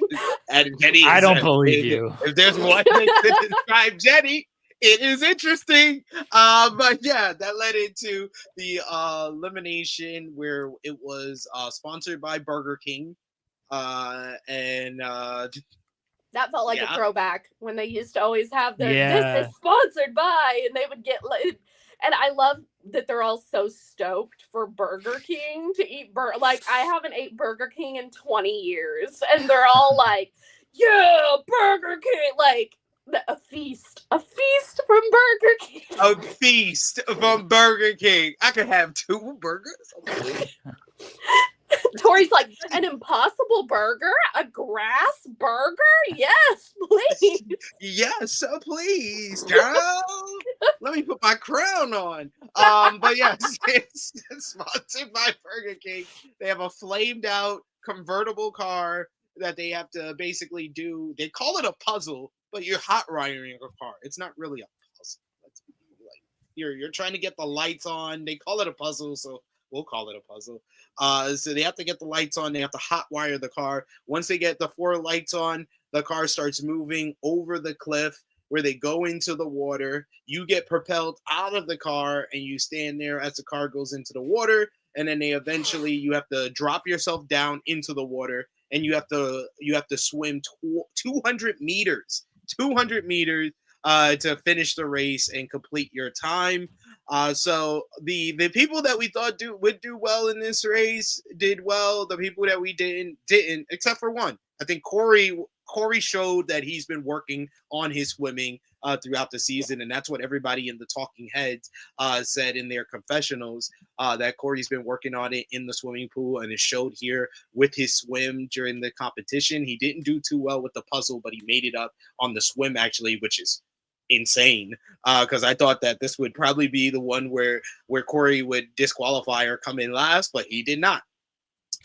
Derek had the most trouble with the puzzle portion of this. He did well with the swim, but the puzzle portion, he really had trouble on it. He may be Hispanic, but he is not from California, Mexican. Can't hotwire a car. So then we go to what? We got. I don't think that's the same as hot wiring a car, if we want to be honest. We had Jordan, who did well in the puzzle part, and of course he's a freaking triathlon swimmer, so he did great in that portion. As soon as they were like, "Oh, great, Jordan gets to swim," like they were all. It was like, it's a swim. Jordan's of course winning. Like, what are we doing here? Yeah. Like, I was like, why are we even gonna try? I was like, Bananas tried. He did all right, but he's not beating Jordan. No. Kylan even struggled. He showed that his swimming is not the strongest, so he had trouble with that. So yeah, he came close to getting last place, but eventually it was revealed that it was Derek because of the trouble that he had with the puzzle. So because he was a target, he's going straight into elimination. Because Jordan won, he's not going into elimination. So no deliberation. Corey's going in against Derek. Over on the women's side of things, Cara absolutely sucks at swimming. And I understand what Cara said. Some people were raised in swimming pools. Some people have more experience than her. And yes, she might be tired of people being, Cara, you haven't learned how to swim? Cara, you haven't learned how to swim? My girl, you live in Florida now. Even if we were interviewing you, I would be like, if you want to come back on the challenge, you gotta put in the work. You gotta put in the work. Commented, even if you she can't. she was like, I'm not a bad swimmer. I'm just a normal swimmer. And these people are like, they think they're Olympic swimmers. And I was like, I actually find that kind of relatable because like I can swim, but there's no way that I could do like Jordan out there, you know, but she definitely needs to like every day be doing some laps in a pool. She needs to try to cut off her time. She got a trainer. She needs like a trainer at this point. Yeah. Like, yeah, if you really want to come back on the challenge and win. Yeah, she's like, I know how to swim. You know, she's doing different strokes and everything, but then I look terrible when you have Jordan, who is out here just completely, looking like an Olympic level swimmer. She's like, I'm not a bad swimmer. I'm just not as good as these people are at swimming. I mean, she's definitely improved from when we first saw her. But she needs to improve more. Like, she needs to get better at it because that was, and like, I understood this is, you know, what we talk about with the comment from Rachel. Like, Rachel's talking shit about it and everything, which I'm like, okay, you timed out on the last daily. Exactly. So like maybe who shut up. Yeah, and Cara didn't talk shit on you when you did that. But like, yeah, like she didn't perform well, but she is aware that she is not good at that. It's not like she thought that she knew as soon as that's what it was, like, oh, well, this is not going to be for me. I mean, and that was a long swim. They had to swim a long way. But you literally saw it when they announced what the challenge was and they pan over to the cast members. Go back and watch. Cara has her head down. Yeah. She has her head down. As soon as she's told 200-meter swim, she just has her head down like, there's no way I'm going to be able to do this well. But yeah, Rachel did well, but she was talking too much shit. Like, she's turned back into like Rachel of Inferno. It's weird. It's like the little bit of bananas has been rubbing off on her pretty much before our eyes. But yeah, she did really well, but no one can stop the Tornado. Tori once again getting another W on the right. Man, I can't believe this. I have not been a fan of Tori since like Dirty 30. Ever since 30-30, even though she was going out with an idiot, I didn't like how she cheated on the idiot. So I stopped liking Tori right after her rookie season. That was the only season of the challenge I liked Tori. And now here we are like 10 seasons later, and I like Tori again. This is great. Yeah. This is great. Yeah, she's been, I mean, we've all talked about, she has impressed us. It's been shocking how well she's done because in previous seasons, we did not see her do that well. I'm so glad that Anissa went home early because I think Anissa is an anchor for her. And she is. And the Vacation Alliance in general. Yes, that's true. Yeah, I was very impressed. I've been very impressed the last few weeks. Yeah. It's been great to watch. It's been great to watch for Tori. So yeah, she won this fairly easily. Jenny did all right. Even Michelle did all right. Michelle is actually a really good swimmer. And she had difficulty with the puzzle, so that's why she wasn't in the running to win this. But it came down to Rachel and Tori wins again, and Rachel was hating on Tori as well. Like, oh god, was Rachel Tori wins again? Was Rachel just mad she didn't get Burger King? Like, is that what this was about? Because it's not like it was a girls' elimination. She didn't come in last, so she doesn't get a penalty for next week or anything. She was just like, tired of losing. My kids love Burger King. Yeah. That's my kid's favorite place, and I'm like, I don't know that I would tell people that on national TV. Like, just so mad she didn't get Burger King. Rachel Fitness out here telling people her kid's favorite place to eat is Burger King. Like, what? That's hilarious. So yeah, there's no chamber here. I forget the in between outside of their Burger King feast that they had at the boring. It was boring. It was boring. Corey and I think they really did a great job of building up babyface Derek in the second half of this show, though. They went and they showed his sister. His sister. It was the anniversary of his sister's committing suicide. And you know, he talked about kind of the feelings that he's had and the grieving that he's gone through. They did something special with the girls in the house, kind of doing like a special sit down and remembering of his sister, lighting candles and stuff. Then they had a nice little talk with Corey and Derek, kind of talking about their seasons, their individual seasons. They both did video calls. Oh man, Cheyenne, you ain't right. Cheyenne, you ain't right. Like, yo, we all know that Corey is sensitive about his challenge history. Why would you joke with him like that? Like, hey, I even tell my missus. My missus want to make fun of me about most things, but I'd be like, yo, there's certain things you can't joke about. Like, I understand it's funny to you, but there's certain things you can't. But that's joke why about. they're not together.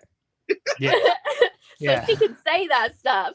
So she's like, if you're gone this long and you don't win, like, she was just on his ass. But as soon as she said that, I was like, he's losing. But you can tell. She said it. You can tell he don't like it by the way he laughed. Like, he was like, yeah, yeah, you funny, you crazy. Like I'm like, yo, he don't like that. He don't like that at all. And she's like, and I do not care. Like, but yeah, so yeah, that was there. That end of it. Then we got into the elimination, and we find out that it's a cinder block puzzle, similar to the one where Bananas and Nani lost to Devin and Tori in the Ride or Die final. So basically, they have all of these cinder blocks on one platform. They have to basically wind up a door, go under the door before it closes. They have to grab however many cinder blocks they can take, bring it over to around the door to the other platform where they'll have to put together a puzzle that has the challenge 40 on it. So this all came down to technique and strategy. Corey went with the brute force strategy of I'm going to grab as many cinder blocks as possible. And I think Jeremy put it best. What did Corey say? Oh, Corey. Yeah, Corey, like leading up to the challenge, like this challenge, this elimination, it's all about strength, cardio, and brains. And like, I got all three. I'm like, oh no, you're fucked, buddy. You do not have brains. You are done on and this that one. was very obvious by his strategy that he did not. I mean, at one point, Jordan had to tell him, stop getting more. You have enough. Like, and he listened immediately. It was like a child. Like, he immediately like stopped and turned around and started, because like Derek was already halfway done at that point and he was still moving the blocks. I mean, he had no strategy. His strategy was, let me get them all over here and then figure it out. And you couldn't do it that way. No, he did not have the right strategy. He was like, I'm going to try to grab as many as possible and bring them over. I'm doing like 4 at a time, so I'm going faster than him. But Derek had the better strategy because he put together the puzzle over on the first platform and then brought over the puzzle already put together to the next platform. So all he has to do is put it in the right place, and then he just has to move a couple of pieces. And plus, he also had a very smart strategy of doing the first puzzle that isn't facing Corey first. So by the time he does the second puzzle that Corey can see, Corey doesn't have enough time to look at his puzzle and cheat and catch up. So it was A++ strategy in this elimination, and just the overwhelming amount of joy and relief and the crying of tears when Derek wins this challenge. Like, it really meant the most to him. And me and Cher have been to those challenge manias, and we've heard Derek talk in interviews in the challenge mania about how important, how much he cares about the challenge, how much of a fan he is of the challenge, and how much a fan that his sister was of the challenge. So this one elimination probably will meant more to him than even winning the whole challenge. This was his challenge championship. Yeah, and I will say, I saw some people online try to say like, oh, that challenge, the elimination was rigged so Derek would win. First off, Derek is not somebody that they're going to rig for it to win. He's just not that guy. if they were going to do it, they were going to rig it for Corey to win because Corey's been on there for forever and people want him to win. I mean, they do. There's people. Yeah, him winning is a better story. Yes, we all like Corey. At some point, we would like to eventually see him win. I don't know if it's ever going to happen, but, you know, like, it is what it is. But I saw people saying that, and I'm like, no, really, it was pretty evenly matched because he had the muscle that Derek didn't have. There was times Derek was only carrying one at a time, and Corey was carrying four. But then he had the brains that Corey, you know, like, it wasn't like it was so lopsided one, like the Jenny and Aviv one, you know, like Aviv had no chance of winning that thing. This one was a lot more evenly matched, but Corey continues to work on, you know, all the physical things because he ain't getting any smarter. That's just the way that it is. Like, but this felt like a crash out. This felt like everything that he kind of was getting better at throughout the season with the puzzles, it just all fell apart, and he just became Corey again. Yes. Yeah, absolutely. So, that was it. That was the elimination. Derek picked the targets. I love Cara kind of just volunteering herself to not make him have to pick between Michelle and Cara because he already had enough that he was thinking about with the anniversary of his sister passing and the elimination. Jenny tried to come through on a promise from like the beginning weeks of this shit. Oh my God. I was like, Jenny might be the worst politician champion in challenge history. Like, this season has exposed that politics is one of her main weaknesses. Outside of cardio, it is politics and how to make friends and make people like you. She is not good at any of those things. So. Not at all. Not at all. Because that was like, when she said that, I was like, what is she even talking? I couldn't even remember what she was referring to. They literally had this be like weeks ago. Yeah. Like, what are you even talking about? And no, like, do you really think he's going to throw in Cara and Michelle for something that you did for him forever ago? Like, no, girl, no, we're past that point. We're not to that anymore. That was outrageous. And even Rachel, another bananas angel, she understood she was getting picked. Like, but Jenny tried to talk her with, oh my God. I was just like, what are we even doing? I think she thinks that she is like bananas level at manipulating people too. And it's bad. It's really bad. Not even close. Do we think there is, because the last thing we learn is they're doing a location change, which is usually the precursor to the final. Yes. So I assume this girl's elimination is the last one before the final. Same. Do we think this elimination is a purge? Ooh. No, I think it's just elimination. I think it's just an elimination. They wouldn't have picked targets if it was going to be a purge. I think it'll be a purge. You do that to throw them off, though. You do that to throw them off. I think there'll be a purge at the beginning of the final. I think, whoever the last female and last male are to get to the first checkpoint, that they'll be like, you're out. Yeah. But and they also kind of teased that on this episode with them talking, being like, oh yeah, there's got to be a purge. There got to be a purge in the challenge. Yeah. There's 4 of us going into the final.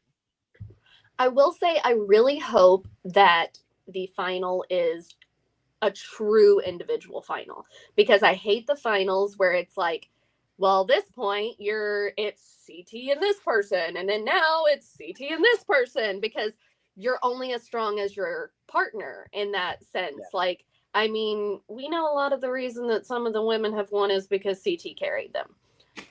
So it's like, looking at you, Casey.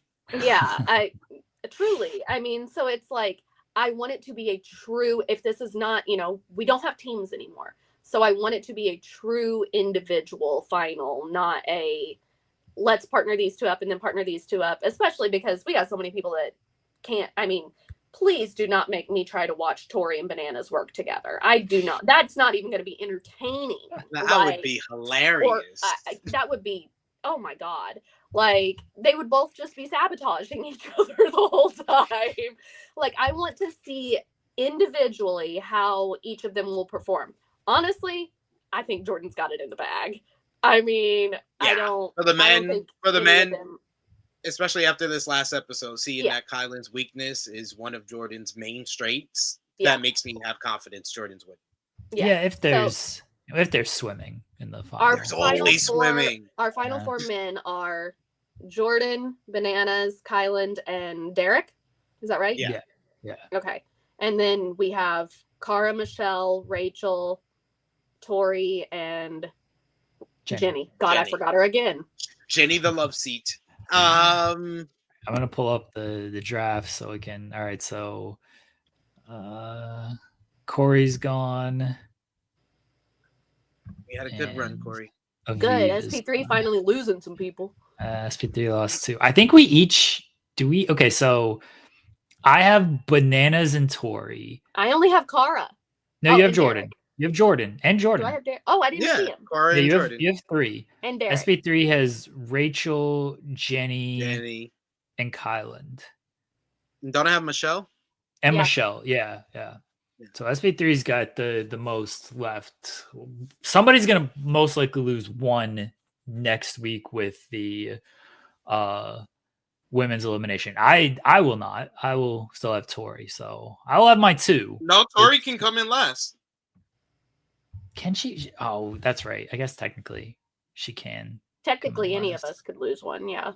Yeah, okay. For some reason, I thought Tori was safe, but you're right. She could come in last. She has the advantage. If she comes in last after having the advantage, and the way she's played this season, I'd be mad at her. I don't even Who has the disadvantage for the men now? Who got last? No, it's the women. It's Oh, it's Cara. Cara has the Cara. disadvantage. Yeah. And Cara's nominated. Yeah. She's Yeah. a target. We shall see. We shall see. But yes, we're in the nitty gritty. There's probably 3 episodes left. Yeah, they've been splitting the finals, Yeah. which is a thing. Which I hate. I hate when they do. Yeah. I'd rather it just be the 2-hour episode than split it, because then I'm like, well, now I got to watch it again before the next week because I don't remember. Like, I did have to watch this past episode just one more time between this FMC. well, when nothing happens, it's hard to remember. Like, I can literally watch it, and as soon as it's over, I'm like, yeah, I don't know. I like because it's just so boring. Nothing's sticking in my mind afterwards, and I watch it while I'm working too. So then I'm like, Same. No. Yeah, we recollection. probably watch it at the same time because I start work at 5-6 a.m. Yeah. And I was like, I need something in the background, so I put on the challenge on Yes. Thursday. Thursday mornings, as soon as I start work, I've got it on, and then I'm like, nah, I don't know. Like, I have not started Seeking Brother Husband yet. We're gonna be reviewing Seeking Brother Husband. Y'all need to watch House of Villains and The Traitors. Traitors is my new passion. Me and Ella J are gonna do a podcast. Passion. Traitors. A new passion reality show. We've been watching the season of The Ultimatum. There's a new Ultimatum season that I think the finale is tomorrow. I think the final episode. I feel like it just started last week. Oh, it did. There was only 3. There was only 3 blocks. So it was 2 weeks ago, last week, and now tomorrow, I believe, is the last block of episodes. Unless they stretch it out, which I don't think they will. I won't spoil it. This season is unlike any other Ultimated season. The new Love is Blind starts in February, I think. Yes. That's correct. We got 2 months till it. Yeah. I hope it's better than this last season. Yeah. One would That hope. was One would hope. Not good. All right. Do y'all want to hear me talk about Before the 90 Days? Oh, absolutely. Yes. All right. I see those commercials every time I watch Sister Wives, and I'm like, this is the most chaotic show I've ever seen. And I'm watching a show about a man that has 4 wives, and I'm talking about that being the most chaotic. So Lauren, our friend who had gonorrhea of the throat, Oh God, or gonorrhea of the mouth, or whatever it was, he is mending fences because his girlfriend Faith he was basically explaining to her that he'd been cheating on her after he had the gonorrhea, so she was trying to trust him again. They went to see his family, her family, and he introduced himself. He came off nice. They were playing karaoke together. Then he suggested, because he had suggested earlier in the day, that if he's not legally able to marry Faith in the Philippines, that maybe he could possibly marry her mother. He suggested this to Faith first, and then literally suggests it to the mother in front of her. They laugh in his face because they think he's joking. He is not. Just want to make that clear. He was not joking. This was actually a real suggestion that he was trying to make. He has a few days left in the Philippines, so he decides he wants to get her a ring and ask her to get married, because I just want to let everyone know he is not in love with her. He is homeless, so he is trying to move to the Philippines, and he needs to marry her to convince her to let him stay with her in the Philippines. So he wants to do a magic trick to ask her to get married. So he goes to this magic shop. He learns a little trick where they give him like this red little thing, and they tell him, you have to put the ring at the bottom of the handkerchief. You have to make her pull the handkerchief out until she gets the ring, and that's how you surprise her and ask her to get married. He doesn't do the trick right. He freaking does. He starts pulling out the handkerchief. He's like telling her through it, and then says, "Look, it's a ring at the end. You see? Do you want to marry me?" Literally asked her like that. That's how he asked her how to get married. Do you want to marry me? She was like, "Is this real? Is it a trick?" He was like, "No, it's a real ring. So what do you say?" So that is how we ended. That's how every woman wants to be proposed to, honestly. I mean, how romantic. Beautiful. It was beautiful. I tell you, it was beautiful. But yes, that's how we ended things there. Chitty and the chicken lady, the blind Chitty and the chicken lady, Rain, Renee or Rain, I don't know. Renee, who can't spell Renee. It's spelled Rain, but she says it's Renee. They had a big falling out. She basically wanted to move out of the house where she was staying with his family, because she didn't like his sister giving her nasty looks. She already had dreams and premonitions that she was going to have issues with one of her boyfriend's sisters, and she never gets along with sisters, so she just wants to get away from him, go to a hotel and stay there. Chitty's like, no, like, my sister is not just like my sister, she's my caretaker. I'm blind. Like, I have to stay here. I can't go with you to the hotel. Plus, I'm trying to maintain my vow because I don't want to have sex before marriage with you. And so she's upset. She gets upset with him. She starts yelling at him, seeing like he's crazy. He has these religions, and he's obsessed with the cosmos. He was like, your sister is evil. She's evil. And she's just talking like a whole crazy person, going crazy. So she leaves the house.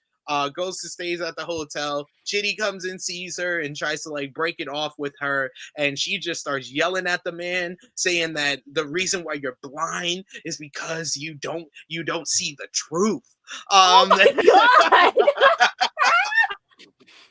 She's nuts. Chitty's not the best, but she's nuts. That's things with them. Then we have Niles, who is our good friend who has autism, who's went to, I believe it's Nigeria, to meet his girlfriend, Matilda. Matilda is basically under the impression that she's going to get married to him as soon as he comes out there. But Niles is a little bit apprehensive because his family is not involved in it. His family is not with it. So he tries to keep not telling this girl that he doesn't want to get married until like the very last minute. He actually asks her to get married, then takes her out to dinner and tells her, I don't want to get married to you on this trip, which pisses her off. Then he eventually goes to see the family, where he says he wants to do the knocking ceremony, where they basically do a ceremony before they can get married, but then he wants to wait for the wedding. So they were just like, no, we don't do that. That's not our tradition. But he eventually convinces them to do that. But then Matilda eventually convinces him to get married on this trip. So then he doesn't have his parents to be a part of the ceremony. So he has to go to a complete stranger, this guy that helps out with people with special needs out there in Nigeria, Mr. Ark. He goes to shake his hand, not realizing that he doesn't have a hand. That's his disability. He doesn't make the best first impression, but he eventually asks Mr. Ark to be his father in the knocking ceremony. So then they have to go and get money for the wedding, and we find out that Niles doesn't have a job. He lost his job right before he came out here, and he only had $100 left in his ATM. So he can't do anything involving the wedding. And yeah, that's where we're at right there.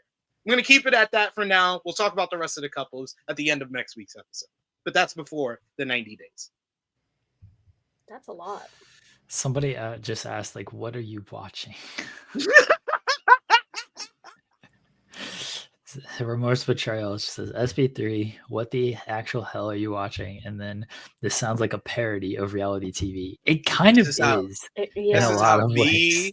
Me and my missus, we bond at night. Our kids are asleep. We're like, I'm going to watch before the 90 days. That's... We realize our issues are not ever as big as these. No, absolutely not. Marriage counseling when you can just watch that. 90 days. Like, literally though, every Monday I watch Sister Wives because it airs on Sunday nights. Every Monday I'll have it on, and the commercials, first off, I need TLC to not have so many freaking commercials on their shows. Every 5 seconds there's a commercial, and it'll be like, you'll have one of the sister wives talking about how much they hate the husband, and then all of a sudden it'll be freaking 90 days again, and then the other sister wife will be talking about how much they hate the husband, and then it'll be another, and I'm like, my God, I watch more of this show than I do Sister Wives while I'm watching it.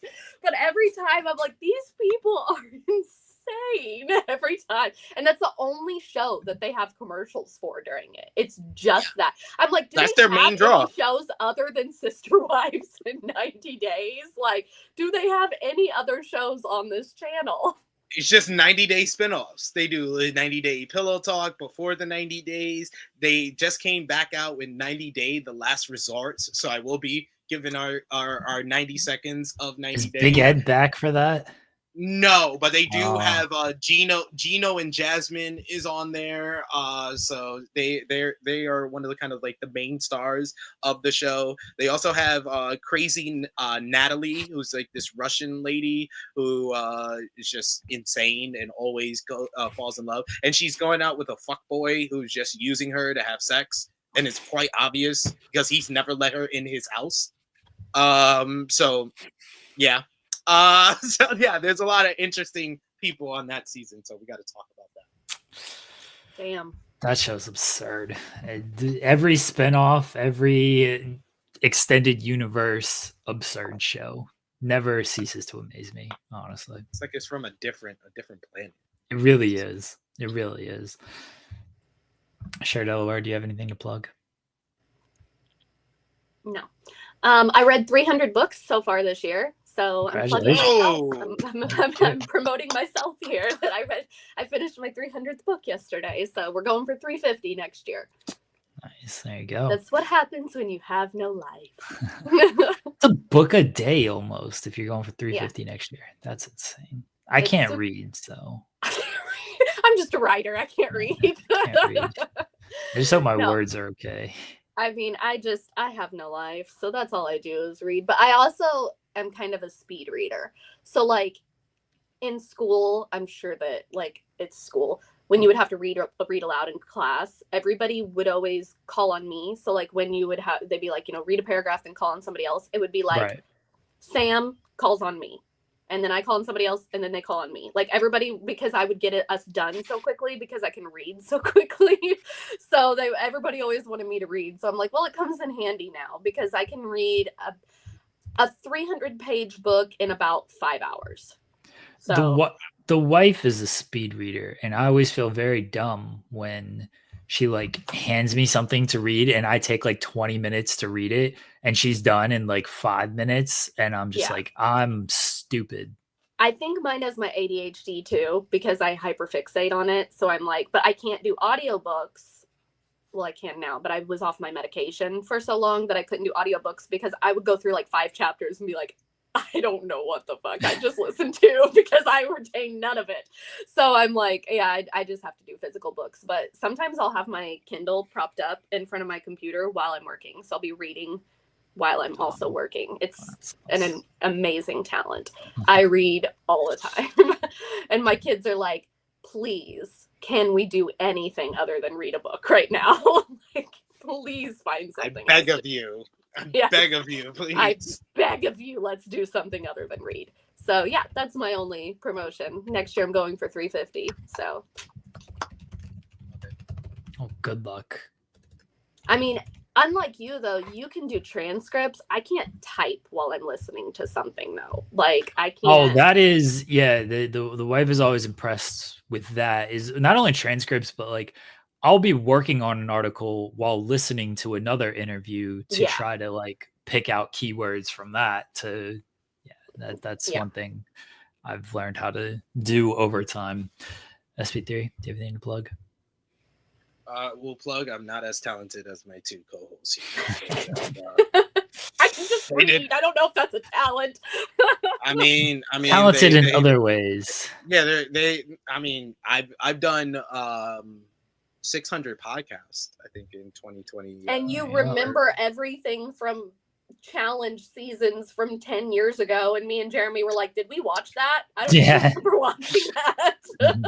Which says a lot, because I have 2 4-year-olds and I've had a very large amount of marijuana in my lifetime. But you can follow me on the Twitter machine at TrueHealSP3. I will be live in just over an hour over on the True Hill Heat YouTube channel for Rated Raw Review, reviewing last night's Monday Night Raw. And did we see the first tease for Pentagon Jr. in WWE? We'll talk all about it. And the Raw from Netflix being built up. And subscribe if you haven't already, because we are less than 100 subscribers away from 20K for True Hill Heat, which is our goal for the end of 2024. So I'll check all my 18 YouTube accounts and make sure I'm subscribed. See, that's what I did. That's when what makes Cher a great friend. When Fightful was trying to hit goals years ago, I would be like, let me log into my other account and subscribe. Thank you guys. As always, we'll be back next week to talk about the finals of the prestigious NBA Cup and the challenge as it comes to an end. Bye, everybody. FMC 2-0 NBA Cup.